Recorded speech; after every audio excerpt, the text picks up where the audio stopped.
The differences between the different next-generation sequencing platforms lie mainly in the technical details of the sequencing reaction and can be categorized in 4 groups: pyrosequencing, sequencing by synthesis, sequencing by ligation, and ion semiconductor sequencing. In pyrosequencing, the sequencing reaction is monitored through the release of a pyrophosphate during each nucleotide incorporation. The released pyrophosphate is used in a series of chemical reactions resulting in the generation of light. Light emission is detected by a camera which records the appropriate sequence of the cluster. The sequencing proceeds by incubating one base at a time, measuring the light emission, if any, degrading the unincorporated bases, and then the addition of another base. Sequencing by synthesis utilizes the step-by-step incorporation of reversibly fluorescent and terminated nucleotides for DNA sequencing and is used by the Illumina NGS platforms.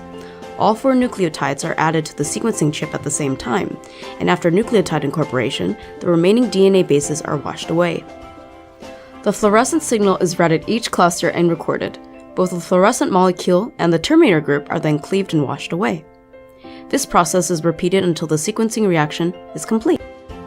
Sequencing by ligation is different from the other 2 methods since it does not utilize a DNA polymerase to incorporate nucleotides. Instead, it relies on 16 octamer oligonucleotide probes, each with one of 4 fluorescent dyes attached to its 5' end that are ligated to one another. Each octamer consists of 2 probe-specific bases and 6 degenerate bases. The sequencing reaction commences by binding of the primer to the adapter sequence and then hybridization of the appropriate probe. This hybridization of the probe is guided by the 2 probe-specific bases and upon annealing, is ligated to the primer sequence through a DNA ligase. Unbound oligonucleotides are washed away, then the signal is detected and recorded. After that, the fluorescent signal, along with the last 3 bases of the octamer probe, are cleaved, and then the next cycle commences. After approximately 7 cycles of ligation, the DNA strand is denatured and another sequencing primer, offset by 1 base from the previous primer, is used to repeat these steps. In total, 5 sequencing primers are used. Ion semiconductor sequencing utilizes the release of hydrogen ions during the sequencing reaction to detect the sequence of a cluster. Each cluster is located directly above a semiconductor transistor, which is capable of detecting changes in the pH of the solution.